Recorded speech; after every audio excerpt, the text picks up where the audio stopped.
Hello everyone, I'm Meteorologist Charlie Ironmonger. Thank you so much for joining me today for your 11 a.m. news and weather update from the First Alert Desk. Now, for those of you wondering, we are anticipating a remarks from the governor coming up at about 11:30 in about 30 minutes from right now. And of course, that's an estimated time, but we will have that live for you right here on the First Alert Desk. But now I want to highlight some of the power outages that we are tracking across eastern North Carolina, coming in Bertie County with more than 800 customers reportedly without power, according to the U.S. Power Outage Map. Roanoke Cooperative's map shows more than 700 of its customers are without power as of 9:30 a.m. this morning. Now, Dominion Energy's outage map reports that more than 100 of its customers in the Lewiston-Woodville area are currently in the dark. The map notes that crews are on the way to again help fix the problem. Bertie County Sheriff's Office says a transformer was blown in the 1200 block of Meadow Road near Colerain. Sheriff Tyrone Ruffin says crews are currently working on fixing the transformer. The Sheriff's Office has also shared updates on road conditions around the county. As of 9:30 a.m., Highway 13 to Powellsville has ice on the road, but it clears up towards Windsor, according to officials. Now, officials also say there are large sheets of ice on Governor's Road from Windsor to Lewiston and Roxabelle and Kelford. Highway 11 from Lewiston to Woodville to Allander is also reportedly icy. Officials urge everyone to be careful on the roads if you need to travel this morning. Of course, we are anticipating conditions will be improving as we head into the early afternoon. Air temperatures will start to warm up, but also want to turn our attention to the opening of a bypass. In Jones County, the Highway 17 bypass has reopened due to a closure that occurred due to ice. Now, Jones County Emergency Services Director Ryan Mills says that Highway 17 bypass was partially shut down. Mills says the NCDOT treated and sprayed the road and bridges. The closure was between mile marker 136 exiting onto Highway 17 Business near Pollocksville. It had also shut down at Lee's Chapel Road and Highway 17 Business, but that section is now back open.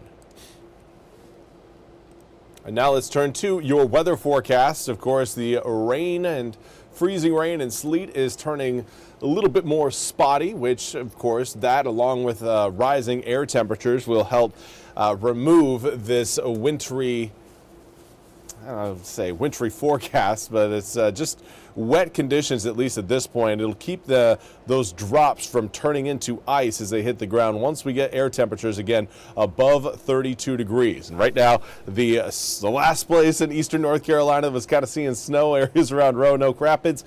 Maybe still a few flakes coming down, but it's not going to be seeing too much more of the flakes once we get past noon. Right now, currently 28 degrees in Goldsboro, along with Rocky Mount, 25 in Roanoke Rapids, but we're seeing more of the low 30s starting to show up. We've got 30 degrees in Kenansville, Kinston, and Williamston, 31 in Ahoskie, along with Jacksonville, 32 degrees in Washington and Greenville, 33 in New Bern.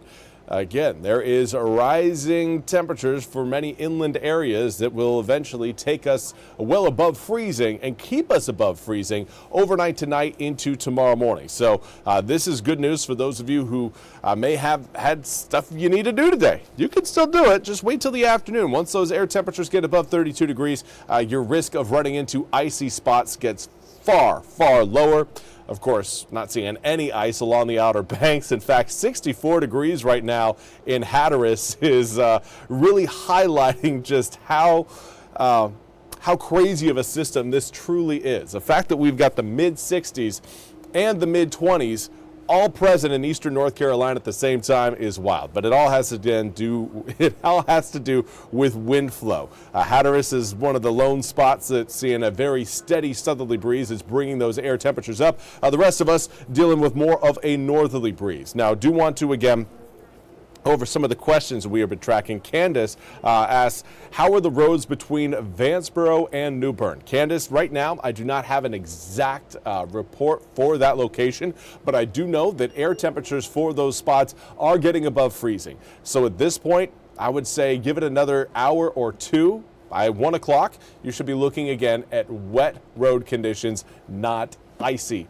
road conditions. But that's unfortunately is about as much information as I can confidently give you. I do think, again, everything is going to get much better once we get into this afternoon. And then from Gene Carr, how is Warsaw looking? We haven't heard any specific reports out of Warsaw this morning, Gene, but with Kenansville sitting at around 30 degrees, I imagine Warsaw is likely going to be sitting around that same number. So by the time we get to around noon in Duplin County, should be again looking at 32, 33 degrees, and that will kind of eliminate that ice threat for the rest of the day.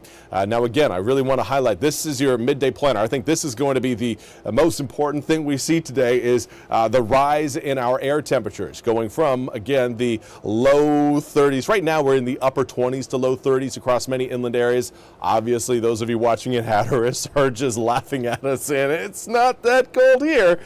Certainly quite a bit warmer along the coast, but the point is that everyone is going to be seeing your air temperatures warm as we head through this afternoon and into the evening. 6 o'clock, 35 degrees. Remember that. 6 o'clock, 35 degrees. Then we look at what we've got coming up at midnight.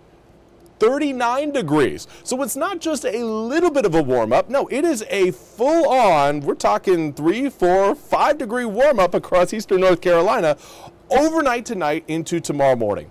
And for any of the kids who are listening to this and wondering, okay, well, do I have to go to school tomorrow? Chances are yes. With air temperature staying well above freezing, it's going to be incredibly difficult to get any sort of ice to form. And with rain showers still coming down, that rain is going to do a pretty good job of helping that melt process along.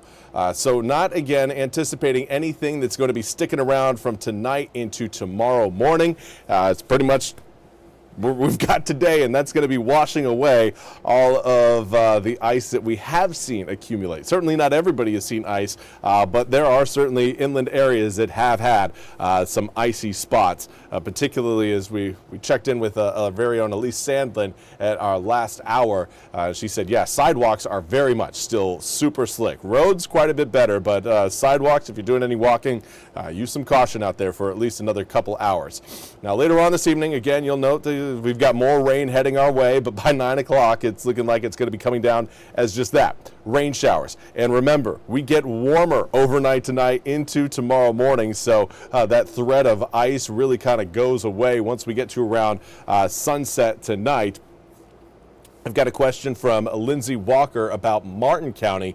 Right now, Lindsay, Martin County, again, still sitting a little bit below freezing, so your road conditions may still be rough out there. I can't make an exact confirmation on that, but I would anticipate road conditions getting far better once we get to around 1 p.m. later on this afternoon in Martin County. I think by that point, air temperatures will be around 33, 34, possibly 35 degrees, and then you're really not looking at any sort of lingering ice. But let's take a look again at that full 8-day forecast. Overnight tonight, 36 degrees for your overnight low. That's not going to get you freezing rain. That's not going to get you ice. It's not going to really lead to anything other than rain showers. Cold rain showers, but rain showers nonetheless. So coming up for Monday morning, not anticipating any ice being present. It's likely all going to be either melting away or getting washed away by the rain showers we'll see for the rest of today and through tonight into tomorrow. But we get cold again. We will get cold again. Monday night into Tuesday, 16 degrees. It is going to, again, have certainly a bite to it as we wake up Tuesday morning. Wind chill values in the single digits for some inland areas. And we've got more cold air on the way once we get through Wednesday as another dry front will roll in. But that's going to help set the stage for potentially a secondary round of snow coming up next weekend. Now, secondary seems kind of like a lie because we really didn't experience too much, really any sort of snow threat with this system. Well, we got threatened earlier in the week, but then that low moved too far north and it kind of eliminated that snowfall chance for us. Next weekend, right now we do have another chance.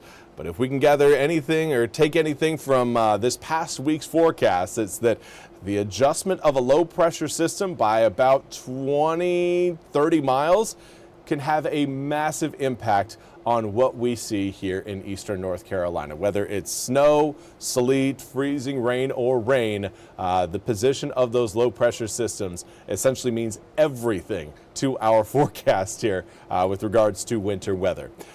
So yeah, you can keep your hopes up for next week. Of course, I'm not calling for an absolute snowfall system coming up next weekend. Right now, we're calling it a possibility. There is certainly potential with rain showers, moisture coming in late Saturday evening into Sunday morning, and with overnight lows dipping down into the teens, there is the cold air and the moisture present that you need that could end up giving you 2 thumbs up for a snowfall forecast next weekend. But unfortunately, that's all we have time for today's 11 a.m. news and weather update from the First Alert Desk. We'll be back coming up at 11:30 when the governor takes his live press conference. Until then, have a wonderful, wonderful Sunday.